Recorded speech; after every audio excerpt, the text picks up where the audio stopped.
السلام عليكم يا شباب، كيف الحال؟ طمنوني عليكم، صلوا على النبي قبل ما نبدأ. اليوم عندي أخبار عن الانتقالات الشتوية.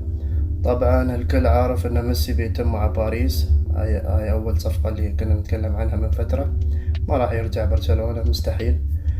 وعندنا اللي هو أوناحي طبعا، الكل كان يتوقع يصير برشلونة، لكن هذا كلام فاضي. برشلونة ما عندهم فلوس أصلا.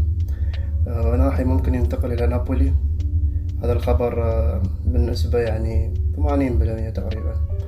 وعندنا اللي هو مارتينيز، حارس أستون فيلا، اللي هو حارس الأرجنتين، المينون، عرفتوه. هذا يمكن ينتقل إلى بايرن ميونخ، ما في خبر مؤكد بس يمكن، احتمال كبير. وعندنا منو بعد من اللعيبة، هي عندنا جواو فيليكس، احتمال كبير يصير يعني نادي انجليزي في الدوري الانجليزي. اكتبوا في الكومنتس شو رايكم في هالانتقالات.